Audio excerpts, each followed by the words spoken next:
রাখতে শরীর চর্চা অবশ্যই করবেন। আরেকটা কথা বলি যে আমাদের বিভিন্ন সমস্যার সম্মুখীন হতে হয়, তার কারণে বিভিন্ন রোগের মুখোমুখি হতে হয়। আর এর পিছনে আরেকটা জিনিসও থাকে, আমাদের নার্ভের প্রবলেম। আজকের যে এক্সারসাইজ গুলো দেখাবো সেটা হচ্ছে নার্ভের প্রবলেমে আমরা কি কি এক্সারসাইজ করতে পারি। বা নার্ভের প্রবলেমের জন্য আমাদের কিন্তু সারা শরীরে প্রবলেম হয়, কারোর পায়ে পেশি টান ধরে যায়, কারোর হচ্ছে মস্তিষ্ক কিছুটা হলেও লো হয়ে পড়ে, কারোর হচ্ছে আমাদের হাত পা ঝিঝি ধরে যায়, টাচ ধরে যায়, আমরা বুঝে উঠতে পারি না সেই সময় কি এক্সারসাইজ করবো বা কি এক্সারসাইজ করলে আমাদের ওই সময়টা থেকে আমরা বেরাবো।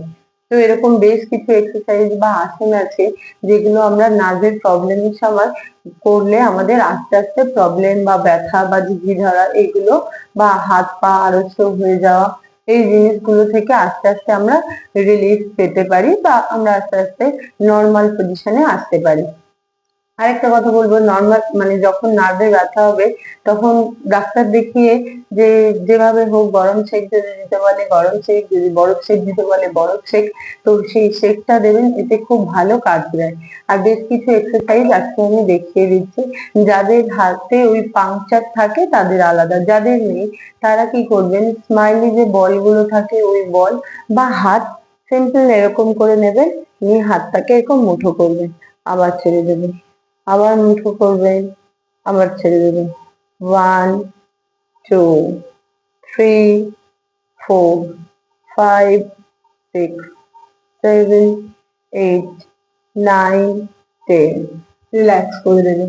আবার সেম যখন করবেন কেমন হাত এই দেবেন, 1 2 3 4 5 6 7 8 9 10। এটা হলো আমাদের। আর যাদের স্মাইল বল আছে তারা কিন্তু স্মাইলিং বলটাকে পাম্প করবেন আর ছাড়বেন, পাম্প করবেন ছাড়বেন।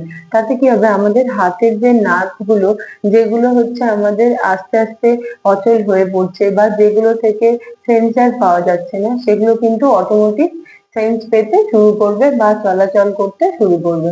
আর আবার যেটা নেক্সট করব, হাতটাকে এরকম নেব, এই আবার যখনই হাতটা এরকম করবেন দেখবেন এই শিরাগুলো থেকে হালকা টান পড়ছে।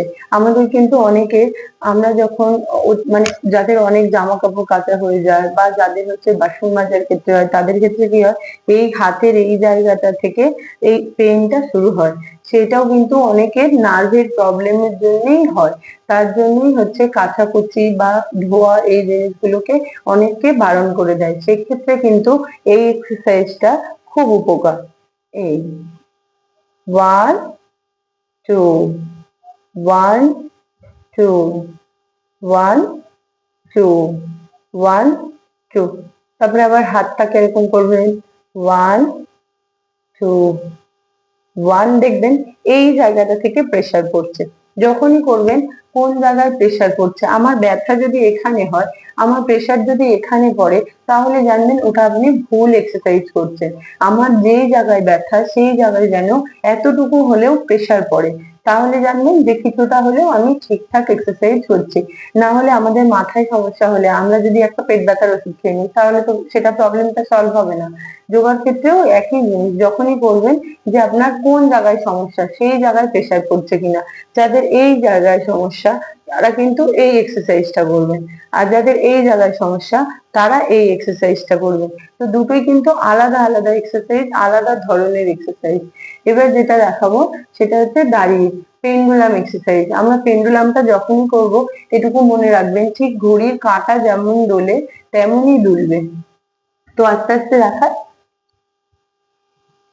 এবার যখন আমরা এরকম সোজা দাঁড়াবো, দাঁড়িয়ে হাতটাকে হালকা এই রেখে দেবো, কাঁধটাকে একটু ডাউন করব, করে এই ঘড়ির কাঁটা ঠিক পেন্ডুলামের মতো ঘুরবে। এই 1 2 3 4 5 6 7 8 9 10। সেম আমার অপোজিট এই হাতে, 1 2 3 4 5 6 7 8 9 চেঞ্জ। তো এই এক্সারসাইজটার নাম হচ্ছে পেন্ডুলাম এক্সারসাইজ। আমরা যখন এই পেন্ডুলামটা করব তখন কিন্তু আমাদের এটা মাথায় রাখতে হবে যে আমরা এই এক্সারসাইজটা করার সাথে সাথে বডিটাকে হালকা ডাউন করব, হালকা ডাউন করে তারপরে আস্তে আস্তে এক্সারসাইজটা শুরু করব। কিন্তু আমরা যদি এই ডাউনটা না করি তাহলে আমাদের এই ব্যালেন্সটা আস্তে আস্তে হাতটা পুরো নিচের দিকে চলে যাবে। বা যাদের এই দাবনার যন্ত্রণা করে বা নার্ভের যন্ত্রণা থেকে ঘাড়ের যন্ত্রণা, পেশি যন্ত্রণা, এই জিনিসগুলো হয়, তাদের কিন্তু এটা অনেকটা রিলিফ পাবেন। তারপর যে এক্সারসাইজটা দেখাবো ওটা হচ্ছে কাঁধের। আমরা কাঁধটাকে আপ ডাউন করব, ঠিক কাঁধটাকে এরকম up down, up down, up down, up down, up down, এরকম করে করব। আবার একটা এক্সারসাইজ দেখাই, এটা হচ্ছে হাতে। এই হাতটাকে উল্টিয়ে দেবে, 2 3 4 5 6 7 8 9 10। আবার অপোজিট, 1 2 3 4 5 6 7 8 9 10। সেম আমরা অপোজিট, 1 2 3 4 5 6 7 8 9 10। সেম অপোজিট করবো, 1 2 3 4 5 6 7 8 9 10। তো যখনই করবেন মনে রাখবেন যে আমাদের যে হাতের ঝিঝি ধরে যাওয়া, আলস্য হয়ে যাওয়া, বা অনেক সময় এরকম হয় যে হাতের ঠিক ভেতরে শিলিয়ে শিলিয়ে উঠছে কিন্তু কোন জায়গাটায় ব্যথা হচ্ছে আমরা নোটিস করতে পারি না। সেক্ষেত্রে কিন্তু এই এক্সারসাইজটা ভীষণ উপকার। আর যখনই করবেন মনে রাখবেন যে এক্সারসাইজ গুলো আমরা যখনই করব যেখানে ব্যথা সেখানে পেন হচ্ছে কিনা বা সেই জায়গাটাতে টান লাগছে কিনা, তো তারপরেই হচ্ছে এক্সারসাইজ গুলো করবেন। এবার যেটা দেখাবো, আস্তে আস্তে আমরা একটু পায়ের স্ট্রেচিং এর দিকে চলে যাই। তো পায়ের যখনই করবেন, হ্যাঁ, এই করবেন,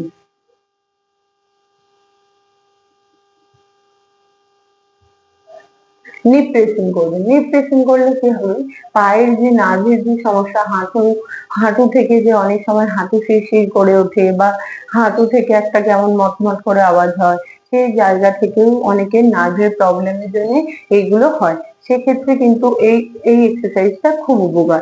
আরেকটা আছে, এই যে পায়ের হিলটাকে শুধু ডাউন, উঁচু করবেন, নামাবেন, 1 2 3 4 5 6 7 8 9 10। চাইলে হাতটাকে পুরো উপরে তুলেও করতে পারেন, পুরো হাতটাকে তুলে তারপরে করতে পারেন। আবার না চাইলে আস্তে আস্তে হাতটাকে সাইডে রেখেও পাটাকে এখন তুলতে পারেন। মানে পায়ের এই শিরা থেকে টানটা পড়ছে কিনা এটুকু খেয়াল রাখবেন যে আমার টানটা শিরা থেকে পড়ছে কিনা। আস্তে আস্তে 1 2 3 4 5 6 7 8 9 10। আবার রিল্যাক্স করবেন, আবার করবেন, 1 2 3 4 5 6 7 8 9 10। রিল্যাক্স করবেন। এবারে একটা আসন দেখাই। আসনগুলো হচ্ছে কি, যখন আমরা করবো আমরা কিন্তু যষ্টি আসন নার্ভের পক্ষে খুব উপকার। তো আমরা যখনই করবো যষ্টি আসনটা, আমরা শুয়ে পড়বো, করে হাতটাকে স্ট্রেট করে রাখবো, পুরো সোজা করে রাখবো। 1 2 3 4 5 6 7 8 9 10। আবার রিল্যাক্স করবেন। এটাকে মনে রাখবেন, যষ্টি আসন কিন্তু নার্ভের পক্ষে খুব উপকার। এই যে হাতটাকে এরকম স্ট্রেট করে নেবেন, নিয়ে এগিয়ে দেবেন।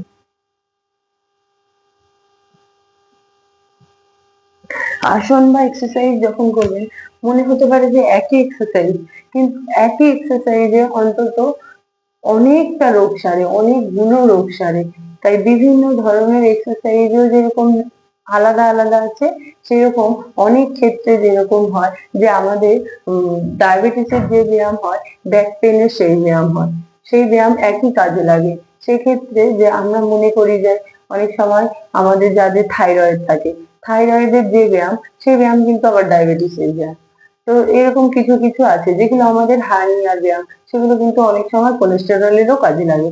তো ব্যায়ামগুলো যখনই করবেন একটু বুঝে বুঝে করবেন, আর একটু সময় নিয়ে করবেন, কারণ এক্সারসাইজ হোক বা ব্যায়াম হোক বা আসন হোক, এগুলো কিন্তু সময় দিতে হয়। সময় নিয়ে নিয়ে করবেন, দেখবেন খুব উপকার হবে। আরেকটা করবেন কি, বজ্রাসন করবেন। পা দুটোকে ফোল্ড করবে, করে হাঁটুর ওপরে হাত দেবে, ঠিক দিয়ে আস্তে আস্তে বসে পড়বে। 1 2 3 4 5 6 7 8 9 10। আবার রিল্যাক্স করে দেবে। এগেইন 1 2 3 4 5 6 7 8 9 10। আবার রিল্যাক্স করে দেবেন। তো যখনই করবেন এটুকু খেয়াল রেখে রেখে করবেন যে আমরা যে এক্সারসাইজটা করছি যেন একটু ঠিকঠাক ভাবে করি। এবারে দেখাই আমরা যে আমাদের নার্ভের প্রবলেমের জন্য যারা একটু এজেড তাদের তাদের এটা না করাও ভালো, কিন্তু যাদের এজেড না, যারা মনে করবেন পারবেন, তারা কিন্তু সূর্য প্রণামের যে 12টা আছে সূর্য প্রণামটা করার চেষ্টা করবেন। সূর্য প্রণাম করলে কিন্তু অনেক রোগ সেরে যায়। আর আমি নেক্সট ডেতে দেখিয়ে দেবো ভিডিওতে যে সূর্য প্রণামের ভিডিও কেমন করে করতে হয় বা কিভাবে করলে ভালো হয় এরকম দেখিয়ে দেবো। বা যারা মনে করছেন শুধু সূর্য প্রণামটা ওভাবে করতে পারবেন না, একটু এজেড তারা চেয়ারে বসে করবে, সেটাও আছে। তো সেই প্রাণায়ামও আমি দেখিয়ে দেবো, সূর্য প্রণামও আমি দেখিয়ে দেবো। তো আজকের ভিডিওটা এই অবধি। আপনারা প্রত্যেকে যাদের প্রবলেম আছে আমাকে কমেন্ট করে জানাবেন। যাদের একটু মনে হচ্ছে যে আমার ভিডিও বা আমার আসনগুলো দেখে এতটুকু উপকার পাচ্ছেন, অবশ্যই আমার চ্যানেলটাকে সাবস্ক্রাইব করবেন, আমার পাশে থাকবেন। আবার একবার বলে দিই, সবাই সুস্থ থাকবেন, ভালো থাকবেন, নিজের খেয়াল রাখবেন। নমস্কার।